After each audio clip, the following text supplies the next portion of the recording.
नमस्कार मित्रों, मैं दुर्गा प्रसाद मिश्रा मर्चकटिकम की इस कक्षा में आप लोगों का स्वागत करता हूं।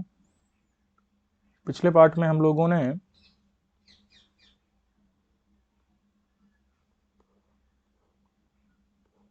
छठे श्लोक तक देख लिया था। अब हम लोग 7वें श्लोक को देखेंगे।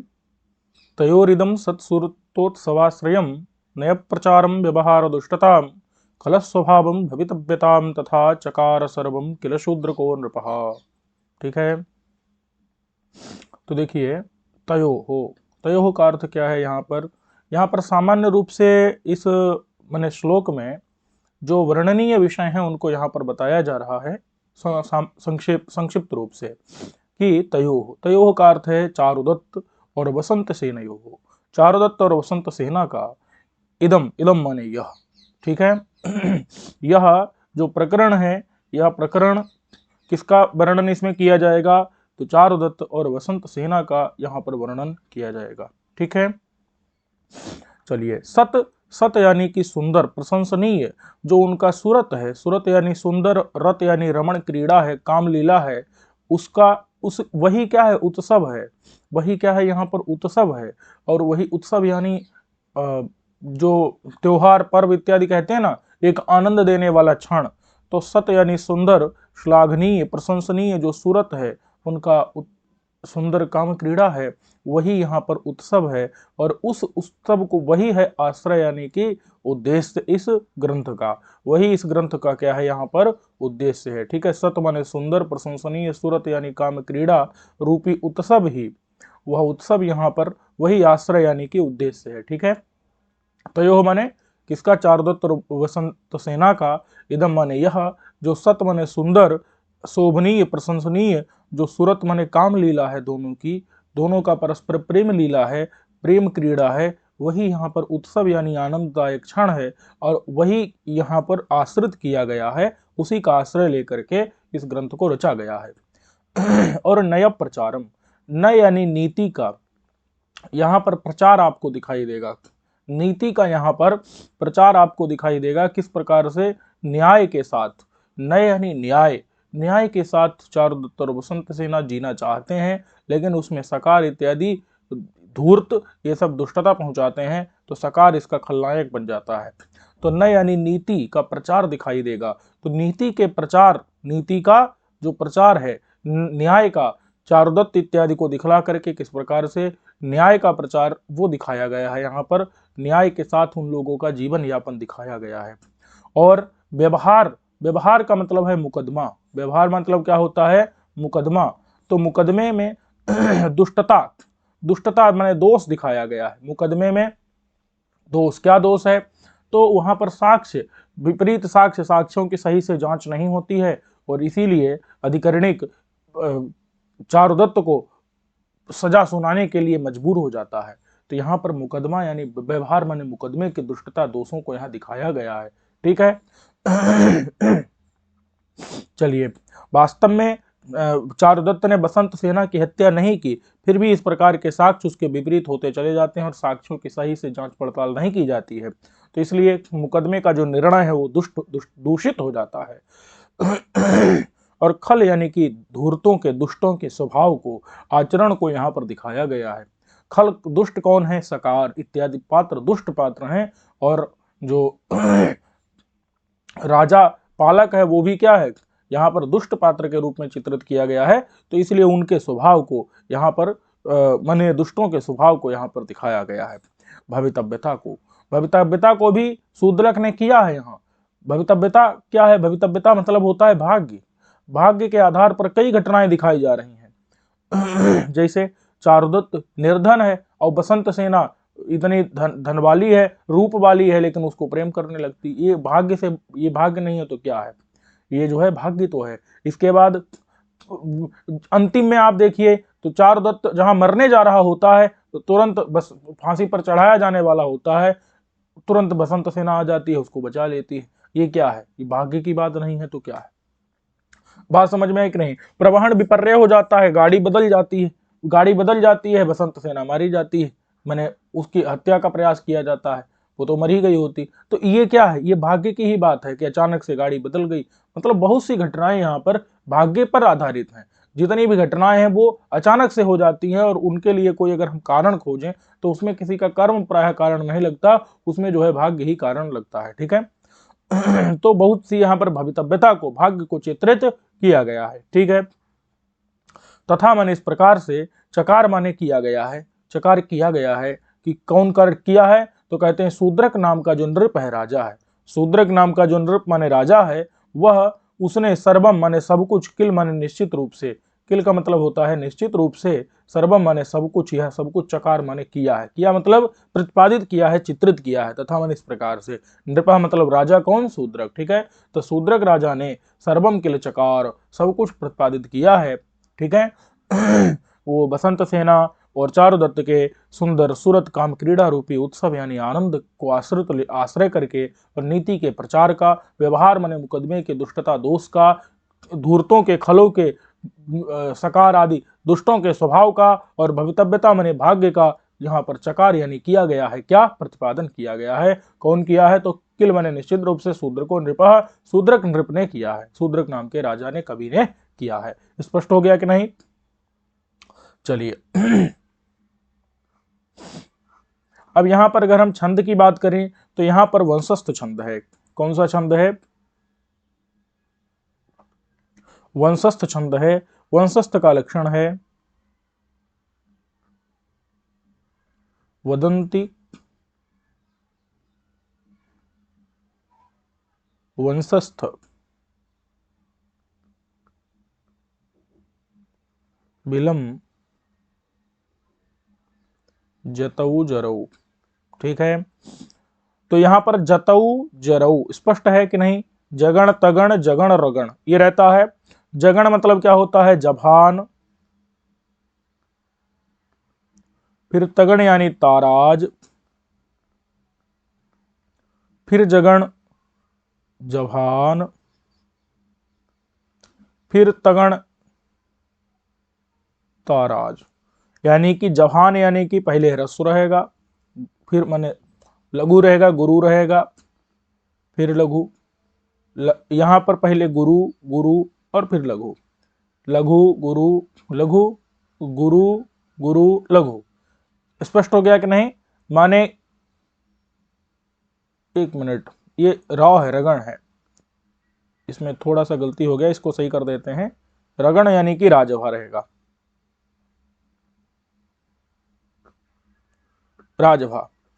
यहां पर तौजरव है ना, इसलिए मैंने पहला गुरु, लघु और गुरु। ठीक है। तो ये स्पष्ट है कि नहीं। वदंती में देख लो आप, वह क्या है, लघु है, और दंती तो यहां नकार तकार का संयोग है तो ये गुरु हो गया, ती लघु है। वंशस्थ में, वंशस्थ में ऊपर अनुस्वार है तो ये जो है गुरु, स्वस्थ में सा था का संयोग आ गया तो इधर भी गुरु, ये स पूर्व वाला, और था लघु हो गया। वी ल, वी विलम, तो यहां देखो लम है, अनुस्वार है ऊपर, तो वी लघु लम गुरु। जतऊ तो ज लघु तऊ गुरु, ये गुरु, और ज लघु और रऊ गुरु। टोटल कितने हो गए, 4 गण हैं। 4 गण माने 4 तियां 12 अक्षर हो गए। तो वदंती कहते हैं वंशस्थ विलम, वंशस्थ नाम के विल माने छंद को, कब, जब जतऊ जरऊ ये गण होते हैं। ठीक है। यहां पर भी देख सकते हैं तयोरिदम, तयोरिदम में क्या है, पहले जभान, जभान हो गया कि नहीं। फिर ताराज, ता रा जो, स्पष्ट है। देखो त ज यो भा री नो, दम ता। ठीक है। और फिर क्या है इधर, सत, तो ये हो गया कि नहीं, तारा रा हो गया, और फिर सु ये ज हो जाएगा, और फिर जभान, जभान तो रतोत्स, तो देखो दीर्घ हो गया। वाश्रयम, वाश्रयम यहां पर क्या हो गया, रा ज भा। ठीक है। तो ये पूरा बन गया क्रम, यही हो गया यहां पर। अब यहां वदंती से भी देख सकते हैं, देखो व दन, वदंती, वदंती स्पष्ट है कि नहीं। वन वंशस्थ, वदंती वंशस्थ, देखो व लघु, इधर भी लघु, दंती ये गुरु, और ती लघु, और दम वम षष्ठ तो सत्सु, वंशस्थ बिलम रतो बी लघु र लघु तो लम, इस तरीके से आप क्या कर सकते हैं, मिला सकते हैं। ठीक है, फिर जतौ जरौ है तो सवाश्रयम हो जाएगा। ठीक है, स्पष्ट है। इस तरीके से आप घटा सकते हैं छंद को। सीधे आप क्या करिए, इस छंद में लघु गुरु देखते जाइए और वही लघु गुरु क्या करिए, इसमें भी देखते जाइए। ठीक है, आपको स्पष्ट हो जाएगा। कई तरीके हैं, धीरे धीरे घटाएंगे तो समझ में आ जाएगा। कोई समस्या, कोई शंका हो तो बताइएगा। आगे चलते हैं। तो अब देख लें, अब कहते हैं परिक्रम में अवलोक्य च। परिक्रम में अवलोक्य च, परिक्रम का अर्थ क्या है, घूम करके। वो जो माने सूत्रधार है वो इतनी देर तक क्या कर रहा है, नांदी पाठ ही कर रहा है। अब यहाँ पर फिर से चकार किल शूद्र को नृपा में चकार में भूत आ गया। भूत माने लिट लकार है ना भूतकाल में, तो इसीलिए शूद्रक। अब ऐसा कैसे कह सकता है अपने लिए, कोई भूतकाल की बात कैसे कर सकता है। शूद्र को नृपहा चकार, शूद्र नृप ने ऐसा किया था। तो ये इससे लगता है कि यहाँ तक के सारे जो श्लोक हैं वो प्रक्षिप्त हैं। नांदी पाठ के 2 श्लोक हुए, उसके बाद जितना भी शूद्र का वर्णन है वो क्या है, 7 तक वो प्रक्षिप्त है, बीच में 5 श्लोक। और फिर सीधे जो है गौरी भुजलतायत्र विद्युल्लेखे विराजते के बाद में फिर परिक्रम अवलोक्य यहां से शुरू हो रहा है। ठीक है, क्या कह रहे हैं कि हे माने सूत्रधार कहता है परिक्रम में, परिक्रम यानी देख करके, परिक्रम में मैंने घूम करके और अवलोक्य और देख करके, चारों तरफ देख करके क्या कहता है कि अये, अये का मतलब क्या है, ये दुख दिखाने वाला है। अये, अये शब्द जो है उसका अर्थ क्या होता है, दुख सूचक कोई माने शब्द। मतलब अरे, अरे जैसे कहते हैं ना बड़े दुख की बात है, तो यहाँ पर दुख की सूचना इससे मिल रही है। कह रहा है कि शून्य इयम अस्मत् संगीत शाला, इयम माने यह मतलब जो सामने दिखाई दे रही है, यह जो संगीत शाला रंगमंच शून्य है। अस्मत् माने हमारी, संगीत शाला, ये जो संगीत शाला है वो शून्य है। ठीक है, हमारी संगीत शाला माने हमारा जो रंगमंच है वो क्या है, पूरा शून्य है, जहां पर हम लोग अभ्यास करते हैं। ठीक है, संगीत किसे कहते हैं, तो गीत, नृत्य और वाद्यम। गीत, नृत्य और वाद्य को क्या कहते हैं, गीत, नृत्य और वाद्य को क्या कहते हैं, संगीत कहते हैं। ठीक है, ये 3 गीत, नृत्य और वाद्य तीनों को क्या कहते हैं, संगीत कहते हैं। तो शून्य मतलब शून्य है, यम माने यह, अस्मत् हमारी, संगीतशाला शून्य है। ठीक है, तो माने जहां पर गीत, नृत्य और वाद्य का अभ्यास किया जाता है, इस प्रकार की संगीतशाला, शाला मतलब अभ्यास करने का घर, तो ये क्या है, शून्य है। को अनुगताः कुशीलवाः भविष्यन्ति, को अनुगताः, को मतलब कहां, नु माने ये शंका सूचक अव्यय है, मैंने प्रश्न सूचक अव्यय है। तो को माने कहां, गताः गए हुए, कुशीलवाः, कुशीलव किसके लिए प्रयोग आता है, जो अभिनेता होते हैं, नट होते हैं, नटों के लिए कुशीलव शब्द का प्रयोग किया जाता है। क्योंकि ऐसा माना जाता है कि कुश और लव ने सबसे पहले रामायण का मंचन किया था, अभिनय किया था, तो इसीलिए अभिनेताओं का नाम कुश, और राम के जो पुत्र थे लव कुश, उनके नाम पर जो है नटों का, अभिनेताओं का नाम रख दिया गया है। ठीक है, तो कुशीलवाः यानी कि नट, अभिनेता। स्पष्ट है कि नहीं। तो जो अभिनेता हैं वो कुआ माने कहां, नु माने ये प्रश्न है कि कहां, भविष्यन्ति माने होंगे, कहां होंगे, ये इस प्रकार से प्रश्न है। कुन गताः कुशीलवाः, कहां गए हुए, गताः माने गए हुए, कुशीलवाः नाटक माने नट नाटक करने वाले अभिनेता, कुआ माने कहां, गताः माने गए हुए, भविष्यन्ति होंगे। फिर विचिन्त्य, विचिन्त्य का मतलब क्या है, चिंतन करके, सोच करके। ठीक है, विचिन्त्य ज्ञातम, यहां पर कहीं कहीं आम का प्रयोग होता है।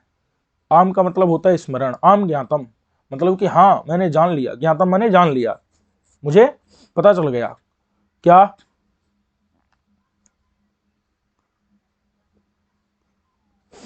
देखो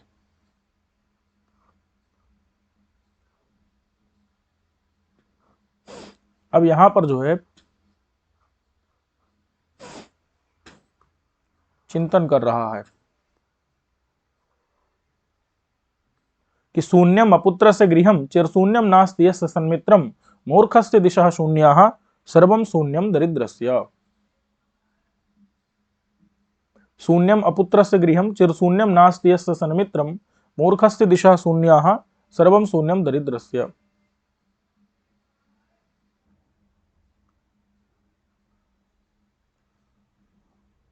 अपुत्रस्य गृहं शून्यम भवति।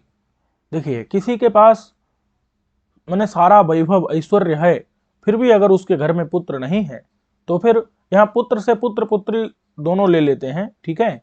तो जहां पर जिसके पास संपूर्ण वैभव है, ऐश्वर्य है, लेकिन उसके घर में अगर पुत्र नहीं खेल रहा है, तो उसका घर शून्य माना जाता है, ठीक है। सारी वस्तुएं गृहस्थ की शून्य हो जाती हैं अगर पुत्र घर में नहीं है तो शून्यम अपुत्रस्य गृहम चिर शून्यम नास्ति यस्य सन्मित्रम। और यस्य माने जिस पुरुष का, सन माने अच्छा मित्र, नास्ति नहीं होता है, उसके लिए चिर माने बहुत दीर्घ काल भी शून्य की तरह हो जाता है, उसके लिए बहुत ज्यादा काल भी शून्य हो जाता है। क्यों? क्योंकि जिसका मित्र नहीं होगा तो उसके लिए वो कितना भी समय लगा दे, लेकिन उसके जो इष्ट कार्य हैं वो उन कार्यों की सिद्धि नहीं कर सकता।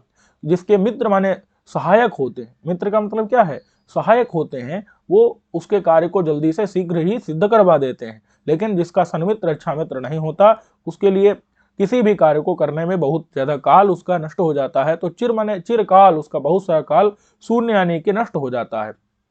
बात समझ में आई कि नहीं? तो उसको सुख की प्राप्ति नहीं होती, इसलिए मित्र होना भी सुख के लिए जरूरी है। और मूर्खस्य दिशा शून्याः, जो मूर्ख होता है उसके लिए दिशाएं शून्य होती हैं। मूर्खस्य दिशा शून्याः, मूर्ख जो व्यक्ति होता है उसके लिए दिशाएं का मतलब है सारी दिशाएं, दिशाएं का मतलब सारी दिशाएं शून्य होती हैं, अर्थात उसका कोई कभी सहायक बनता ही नहीं। और सर्वम शून्यम दरिद्रस्य, जो दरिद्र व्यक्ति होता है उसके लिए सर्वम शून्यम, सब कुछ शून्य होता है, क्योंकि उसका कभी कहीं कोई भी सहायक नहीं हो सकता है, और उसके लिए कभी कोई भी सुख की प्राप्ति कराने वाला कुछ भी नहीं हो सकता है। बात समझ में आई कि नहीं? तो इसलिए यद्यपि संसार में बहुत सी चीजें उपलब्ध हैं, लेकिन दरिद्र के लिए कुछ भी नहीं है, दरिद्र के लिए कुछ भी नहीं है, ठीक है।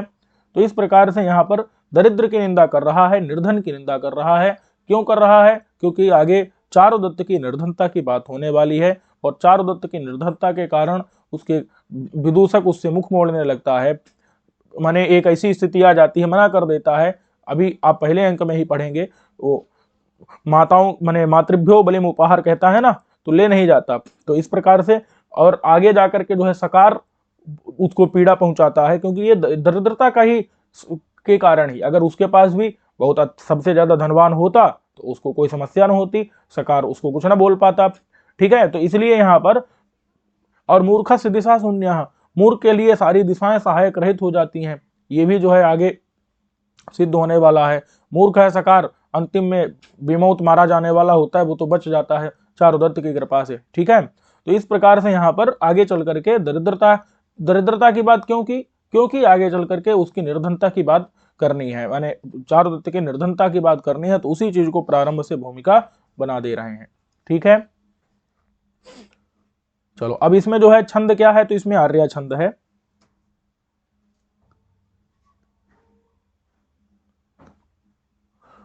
आर्या छंद का लक्षण क्या है? यस्याः पादे प्रथमे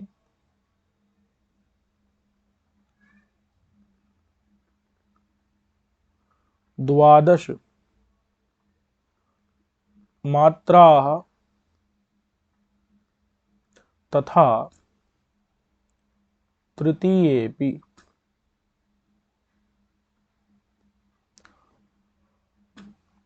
अष्टादश द्वितीये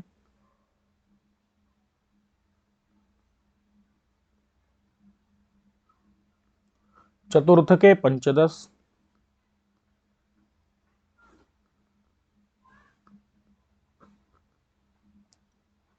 पंचदश सार्या,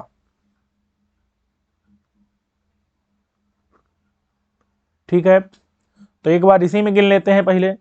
तो देखो, जहां यहां गुरु होता है उसके लिए 2 मात्रा और लघु के लिए 1 मात्रा, ठीक है। तो देखते हैं, यहां पर यस्याः, ये दोनों गुरु हैं, तो यहां 2 मात्रा, पादे 2 मात्रा, प्रथमे यहां पर 1 1 और इधर 2 मात्रा, ठीक है। टोटल कितनी हो गई यहां? तो 2 2 4, 2 6, 2 8, 8 और 3, 1 मिनट, 2 2 4, 2 6, 2 8 और 1 9 10 11 और 2 13। तो यहां पर कितनी हो गई? 13 मात्राएं। ठीक है, चलिए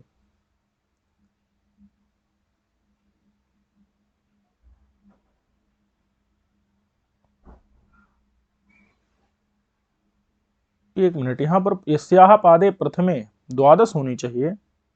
मैं कुछ ज्यादा कर दिया हूं लग रहा है, मैं का गिन ले रहा हूं मैं, ये गड़बड़ है भाई। ये प्रथमे अलग है,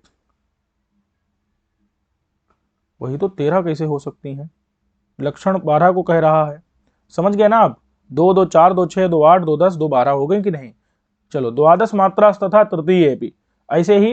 अच्छा, द्वादश मात्रा होती है और तथा तृतीय भी, तीसरे में भी 12 होती हैं।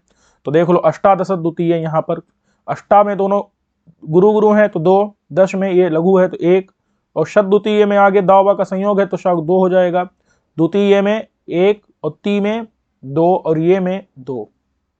टोटल कितनी हो गई यहाँ? तो देखो, 2 2 4 और 1 5, 5 2 7 1 8 2 10 और 2, ये हो गई 12।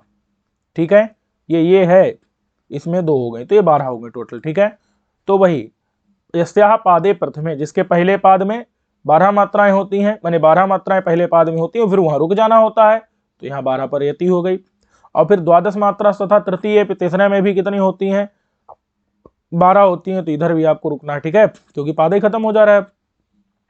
फिर कहते हैं कि अष्टादश द्वितीय, दूसरे पाद में कितनी होती हैं? अष्टादश द्वितीय। तो यानी इसमें जो दूसरा पाद है इसमें कितनी होगी? इसमें 18 होंगी। तो देखो भाई, यहाँ 2 3 और ये 4 6, ठीक है, और यहाँ 2 हो गई, यहाँ 1, यहाँ 2, यहाँ 1 2 2, और यहाँ पर हम अंतिम में देखते हैं, जितना जरूरत होगा उतना मान लेंगे। वैसे यहाँ 2 ले देते हैं, तो कितना है? 2 1 3 4 6 8 9 11 12 12 और 2 14 और 2 16 और 2 18। तो ये कितनी हो गई? यहाँ 18 हो गई कि नहीं? दूसरे पाद में 18, पहले पाद में 12, दूसरे में 18, तीसरे में 12 और चतुर्थ के पंचदश। चतुर्थ माने चौथे पाद में कितनी होती हैं? 15 मात्राएं। तो देखो भाई, 1, और यहाँ रौथा का संयोग है 2, और यहाँ पर 1, और यहाँ क में यहाँ 2। ठीक है, और फिर पंचदश, तो यहाँ 2, और यहाँ क्योंकि यहाँ चा का संयोग था तो पीछे 2, यहाँ 1, फिर यहाँ 1 और यहाँ 1, और सार्या यहाँ 2 2। ठीक है, तो देखो 1 2 3 और 1 4, 2 6 2 8 3 11 और 4 15। ये हो गई 15 मात्राएं। ठीक है, समझ आ गया कि नहीं? कि यस्याह पादे प्रथमे, जिसके पहले पाद में कितनी होती हैं? द्वादश मात्रा 12 मात्राएं होती हैं, तथा तृतीय तीसरे पाद में भी कितनी होती हैं? 12 मात्राएं होती हैं। और अष्टादश द्वितीय, दूसरे पाद में कितनी होती हैं? 18 होती हैं। और चतुर्थ के पंचदश, चौथे पाद में 15 मात्राएं होती हैं, वो आर्या छंद होता है। ठीक है, यहां हम छंद में भी गिन लेते हैं। तो देखो भाई, शून्यम अपुत्रस्य गृहम, यहां पर 2 1 1 2 1 2 और 2, क्योंकि यहां पर शून्यम में देखो ये 9, यहां तो दीर्घ ही है। फिर य म दोनों 1 1 है। पुत्र में तौरा का संयोग है 2 हो जाएगा। त्रस्य में स य का संयोग है तो 2 हो जाएगा यहाँ पर, और आगे 2 माने स्य, पुत्रस्य, ये 1 हो जाएगा, यहाँ 1 हो जाएगा। गृहम यहाँ 1 और हम में 2 हो जाएगा। ठीक है, अब गिन लो, तो 2 1 3 1 4 2 6 2 8 2 10 2 12, 12 हो गई। चिर शून्यम नास्ति यस्य सन्मित्रम, 1 1 शून्यम में 2 2, यहाँ 2, और यहाँ नास्ति, यहाँ 1 रहेगा, क्योंकि ती में थोड़े कोई दीर्घ है। यस्य, ये यहाँ 2, स्यो में 1, सन्मित्र में यहाँ 2, यहाँ 2, क्योंकि तारा का संयोग है, यहाँ नामक का संयोग है तो पूर्व में 2 2, यहाँ म है आगे हलंत, तो यहाँ भी 2। कितनी हो गई? तो देखो भाई, 2 2 4 2 6, 6 और 3 9, 9 3 12, और 12 और 6 18, 18 हो गई। यहाँ पर मूर्खस्य दिशा शून्याः, यहाँ देखो 2 2 1 1 2 2 2। ठीक है, गिन लो, 2 2 4 2 6 1 6 2 8 4 12 12 हो गई। उसके बाद सर्वम शून्यम दरिद्र से सर्वम, यहाँ सर्वम में दोनों दो हो रहेंगे क्योंकि रौबा का संयोग है पीछे। शून्यम में भी दो, यहाँ ऊपर अनुस्वार है तो भी क्या होता है, वो दीर्घ होता है, ठीक है। दिशा यहाँ विसर्ग था तो वो दीर्घ होता है, ठीक है। दरिद्रस में एक एक, नहीं नहीं रौदा का संयोग है ना तो ये दो चला जाएगा। यहाँ भी सया का संयोग है तो दो, और फिर आगे य अंतिम वाला दो ही होता है, ठीक है। तो देखो 2 2 4 2 6 2 8 8 और 3 11 और 4 15 15 हो गई चौथे में। यही क्रम रहता है आर्या में। समझ आ गया कि नहीं? चलो स्पष्ट हो गया आर्या छंद।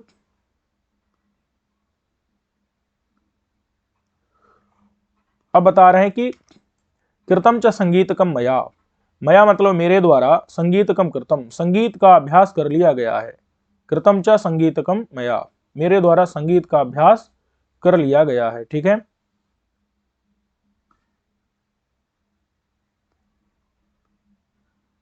संगीत का अर्थ मैं आपको बता ही चुका हूं। गीत, नृत्य और वाद्य तीनों को क्या कहते हैं? संगीत कहते हैं। तो सूत्रधार कह रहा है कि मया मतलब मेरे द्वारा, संगीतकम माने गीत, नृत्य और वाद्य तीनों का अभ्यास कर लिया गया है, ठीक है। अनेन चिर संगीतोपासनेन, अनेन माने इस, चिर संगीत उपासनेन, चिर माने दीर्घ काल तक, संगीत की उपासना करके, माने गीत, नृत्य और वाद्य तीनों का उपासना माने अभ्यास करके, ग्रीष्म समय, जिस प्रकार से ग्रीष्म ऋतु में, गर्मी के समय में, प्रचंड दिनकर किरणोच्छुष्क पुष्कर बीजम एवं, जो प्रचंड यानी भयंकर, बहुत तेज तपने वाला, ठीक है, बहुत तेज तप रहा, जो दिनकर यानी सूर्य, उस सूर्य की जो किरणें रहती हैं, ठीक है, प्रचंड दिनकर मध्याह्न का सूर्य, उसकी जो किरणें, उसकी किरणों से, उसकी रश्मियों से, रोशनी से उच्छुष्क मतलब पूरी तरह से जो सूख गया है, ऐसा पुष्कर माने जो कमल का बीज रहता है, जो कमल दल के अंदर जो कमल का बीज रहता है, उस बीजम इव, बीज की तरह प्रचलित तार के, मेरी जो मम अक्षिणी, मम माने मेरी, अक्षिणी माने आंखें, क्षुधा माने भूख से, क्षुधा माने भूख से, मेरी आंखें कैसी हैं? तो प्रचलित तार के, उनके जो तारक माने पुतलियां हैं वो प्रचलित माने इधर उधर चल रही हैं, घूम रही हैं। बात समझ में आई कि नहीं? जैसे गर्मी के समय में भयंकर सूर्य की किरणों से उच्छुष्क माने पूरी तरह सूख गया जो पुष्कर कमल का बीज होता है, वो बीज उसके अंदर ही अंदर माने खटखटाता रहता है, फड़फड़ाता रहता है, खटखटाता रहता है, उसी प्रकार से हिलता हुआ, उसी प्रकार से प्रचलित तारके मतलब कि चल रही हैं तारक माने पुतलियां, जिसकी ऐसी मम मेरी अक्षिणी आंखें क्षुधा माने भूख से खटखटा रही हैं। समझ में आ गया कि नहीं? जिस प्रकार से वो आवाज, खटखट की आवाज उसमें होती है, वैसे मेरी आंखों में भी हो रही है। समझ में आ गया कि नहीं? चलो अब कहते हैं तद यावत गृहिणी माहूय, तत् माने तो, यावत माने तब तक, गृहिणी को आहूय, घरवाली को आहूय माने बुला करके परीक्षा में पूछता हूं, अस्ति किंचित प्रातरासो नवा, अस्ति माने है किंचित थोड़ा सा, प्रातरास माने प्रातः किया जाने वाला जो अल्पाहार, नवा, नवा माने ये प्रश्न के लिए है कि नहीं है, ठीक है। चलो फिर कहते हैं एसोस्मि भोह, माने यह अस्मि माने हूं, भोह, भोह एक संबोधन के लिए है कि मतलब हे गृहिणी, ऐसा अस्मि, यह मैं हूं, ये मैं आ गया हूं, ठीक है। फिर कार्यवसात प्रयोगवसात च प्राकृत भाषी संवृत्तः, कार्यवसात, क्योंकि यहां पर अपनी पत्नी के साथ बातचीत करनी है और कोई पत्नी के साथ बातचीत कर रहा है तो उसको संस्कृत बोलने को जरूरत है नहीं है। वो पत्नी जिस भाषा को समझ रही है, प्राकृत भाषा को अच्छे समझती है, तो उसी के साथ जो है इसीलिए प्राकृत बोल रहा है। वो प्रयोग वसाच, प्रयोग का मतलब है नाटक का नियम, प्रयोग माने नाटक का नियम। तो कार्य एक तो पत्नी के साथ बातचीत करनी है और दूसरा नाटक का नियम है कि जब आप प्राकृत के साथ बात करेंगे तो प्राकृत भाषा में बोलेंगे, ठीक है, क्योंकि वो शीघ्रता से समझ पाएगी स्त्री। बात समझ में आई कि नहीं? तो इसीलिए यहाँ पर प्राकृत के साथ बोलना कई माने नाटक के नियमों के अनुकूल है, इसलिए प्रयोग माने है नाटक का नियम, नाट्य का, नाट्य नियम। तो नाट्य में ऐसा नियम बनाया गया है कि उसके स्त्री के साथ जब बातचीत करना है तो प्राकृत भाषा का ही प्रयोग करना है। तो कार्य भी है स्त्री के साथ बात करना है तो, और प्रयोग माने नाट्य का नियम भी है। तो इसी के बसात माने इसी के कारण से वो प्राकृत भाषी माने प्राकृत भाषा बोलने वाला संवृत्ता माने हो जाता है। ठीक है, चलो अब कहते हैं कि अविद अविद भो, ये जो है प्राकृत भाषा में बोल रहा है। ठीक है, अविद अविद भो चिर संगीतो वासणेन इत्यादि करके बोल रहा है। अब ये हम अभी नहीं देख करके हम संस्कृत वाला देखेंगे।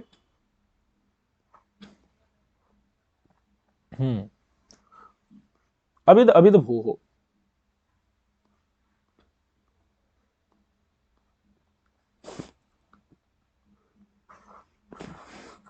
चिर संगीतोपासनेन, चिर संगीतोपासनेन यानी बड़ी देर तक संगीत की उपासना करने के कारण। ठीक है, अविद अविद का मतलब क्या है, बड़े खेद की दुख की बात है और आश्चर्य की बात है कि भोह का मतलब एक संबोधन के लिए अव्यय है कि चिर संगीतोपासनेन, चिर माने देर, बहुत देर तक, संगीत यानी वही तीनों की उपासना करके,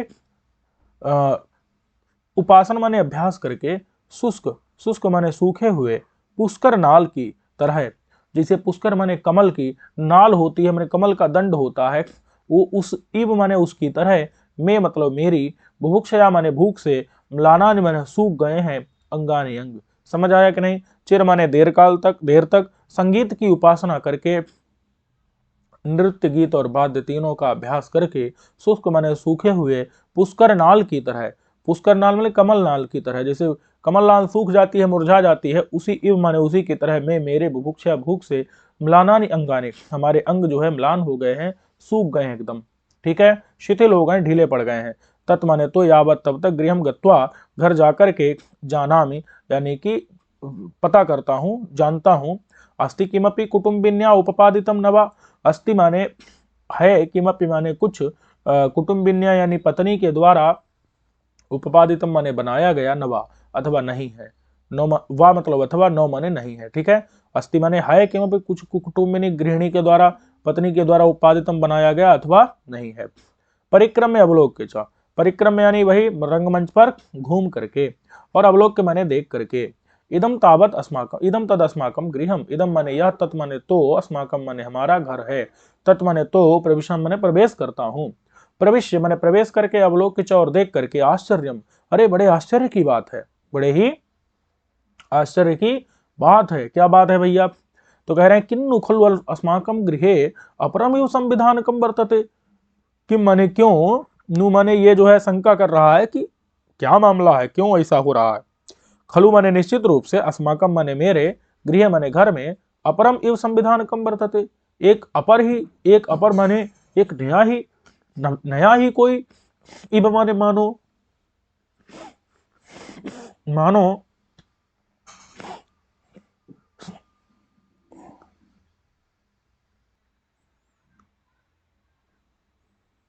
संविधानकम आयोजनम, अर्थात कुछ उत्सव इत्यादि जैसा, वर्तते हो रहा है। स्पष्ट हो गया कि नहीं? संविधानक अर्थात आयोजन, वर्तते यानी हो रहा है। आयामी तंडुलोदक प्रवाह रथ्या, बता रहा है कि किस प्रकार से संविधानक माने आयोजन किस प्रकार से हो रहा है, कि आयामी तंडुलोदक प्रवाह रथ्या, लोह कटाह परिवर्तन कृष्ण सारा, कृत विशेष के युवत्यधिकतरम शोभते भूमि। देखो भाई थोड़ा समझ लेते हैं। आयामी का मतलब होता है विस्तृत, आयामी का मतलब क्या होता है? विस्तृत, फैला हुआ। तंडुलोदक प्रवाह, तंडुल माने होता है चावलों के, उदक माने जल का प्रवाह। ठीक है, चावलों के जल का प्रवाह जो है बड़ा आयामी माने फैला हुआ है, मतलब एकदम चावल धोए जा रहे हैं और चावलों से पानी जो है इधर उधर गिर रहा है, बह रहा है। तो आयामी यानी कि बहुत फैला हुआ, विस्तृत। तंडुल माने चावलों का, उदक माने जल, उस जल का प्रवाह पूरा इधर उधर बह रहा है। जहां पर ऐसी हो गई, ऐसी है रथ्या। ठीक है, रथ्या का मतलब क्या होता है? गली। ऐसी गली है जिसमें पूरा आयामी माने फैला हुआ है, तंडुल माने चावल के, उदक माने जल का प्रवाह जिसमें फैला हुआ, ऐसी रथ्या गली है। ठीक है, उसके बाद जमीन कैसी है? तो बता रहे हैं कि लोह कटाह परिवर्तन कृष्ण सारा। लोह कटाह, लोह कटाह के का जो लोह मतलब लोहे का, कटाह यानी कढ़ाई, उस कढ़ाई को जब धोने के लिए उसको बार बार इधर से उधर उल्टा पलटा जा रहा है, उसको लोह कटाह माने लोहे की कटाह कढ़ाई को धोने के लिए उसको लगातार जब परिवर्तन यानी कि उल्टा पलटा जा रहा है, तो उससे क्या हो रहा है, अब जब लोहे कढ़ाई काली काली कढ़ाई को जब क्या किया जाएगा, माने इधर उधर उसको उल्टाया पलटाया जाएगा, तो उससे क्या होगा, जो जमीन है वो काली हो जाएगी। तो वही बता रहे हैं कि परिवर्तन के द्वारा कृष्ण सारा मतलब कि वहां पर मुख्य रूप से जो है एकदम काली काली सी भूमि हो गई, सारा माने एकदम मुख्य रूप से कृष्णसार हो गई, ठीक है, माने कि मुख्य रूप से काली काली हो गई है, उसी के जो है चिन्ह दिख रहे हैं। समझ में इतना आ गया कि नहीं? ऐसा लग रहा है इब माने मानो कि भूमि ना होकर के कोई युवती हो, क्या हो, कोई युवती माने कोई युवती लड़की हो, और वो कृत विशेष का कर लिया है, विशेषक माने तिलक जिसने कर लिया है, तिलक जिसने, बात समझ में आ गई कि नहीं? जिसने कोई अपने माने माथे पर क्या लगा लिया हो, कोई टीका लगा लिया हो, तिलक लगा लिया हो। विशेषक मतलब क्या है, कोई टीका लगा लिया हो, तिलक लगा लिया, कृत माने कर लिया हो, विशेषक माने टीका, तिलक ही माने मानो। तो ये लोहे की कढ़ाई को धोने के लिए इधर उधर जब उसको घुमाया जा रहा है, परिवर्तन किया जा रहा है, तो उससे कृष्ण मतलब काला काला सार यानी कि एक जो है थोड़ा सा धब्बा इत्यादि लग जा रहा है, मुख्य रूप से जमीन में निशान लग जा रहा है। तो इसी से ऐसा लगता है कि इब माने मानव भूमि न होकर के कोई युवती हो, और जिसने कृत माने कर लिया है, विशेषक माने टीका लगा लिया हो जिसने, ठीक है, तिलक लगा लिया हो। और अधिकतरम शोभते, और ज्यादा, अधिकतरम माने और ज्यादा, शोभते माने सुशोभित हो रही है भूमि जमीन। स्पष्ट हो गया कि नहीं? चलो अब कह रहे हैं कि स्निग्ध गंधेन उद्दीप्यमाना एव अधिकम बाधते माम बुभुक्षा। बता रहा है कि जो बुभुक्षा यानी भूख है, वो मुझे क्या कर रही है, बहुत ज्यादा मैंने और ज्यादा कष्ट दे रही है। किसके कारण? तो कहते हैं स्निग्ध गंधेन, स्निग्ध गंध के द्वारा, माने कि एक स्निग्ध गंध, स्निग्ध मतलब होता है बहुत सुंदर, एकदम गंध ऐसी आ रही है जैसे घी इत्यादि पकवानों की गंध आ रही है, ठीक है, ऐसे भोज्य पदार्थों की गंध आ रही है, सुगंध आ रही है। तो स्निग्ध माने एकदम चिकनी गंध। चिकनी गंध का मतलब क्या है? चिकने पदार्थों की, घी इत्यादि में जो तले जा रहे बनाए जा रहे पदार्थ हैं, उन गंधों उनकी गंध से उद्दीप्यमाना इव, और ज्यादा उद्दीप्त होती हुई, इव माने मानो, अधिकम और ज्यादा, बाधते माने पीड़ा दे रही है, मां मुझको, बुभुक्षा भूख, मुझको स्निग्ध पदार्थ, चिकने पदार्थों की गंध से उद्दीप्यमाना, बढ़ी हुई और ज्यादा उद्दीप्त हो गई, इव माने मानो, अधिकम अधिक, बाधते कष्ट दे रही है, मां मुझको, बुभुक्षा भूख, ठीक है। तो ये बात समझ में आ गई कि नहीं? और नहीं तो स्निग्ध पदार्थों जो है, स्निग्ध मतलब वही घी इत्यादि पदार्थों की गंध है, उसी गंध से जो है और ज्यादा उद्दीप्यमान बढ़ जा रही है भूख। समझ में आ गया कि नहीं? चलो अब कहते हैं कि तत् किम, तत् माने तो, किम माने क्या, पूर्वार्जितम निधानम उपपन्नम भवेत, ये होना चाहिए, उत्पन्नम आ गया, उपपन्नम, उपपन्नम,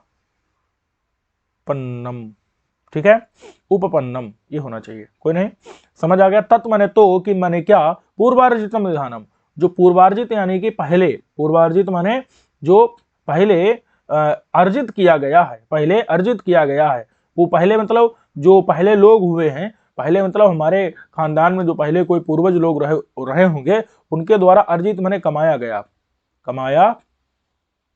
कमाया गया, पूर्व माने पूर्वजों के द्वारा, पूर्वजों के द्वारा कमाया गया, निधानम मतलब होता है खजाना, निधानम माने निधि, खजाना, उपपन्नम भवेत, क्या वो मिल गया है, उपपन्नम मतलब क्या है, सामने आ गया है, उपपन्नम का मतलब क्या है, सामने आ गया है, अथवा उत्पन्नम अगर कहीं पढ़ा गया है, उत्पन्नम लिखा था ना, उत्पन्नम अगर है तो माने उत्पन्न हो गया है, खजाना सामने आ गया है क्या।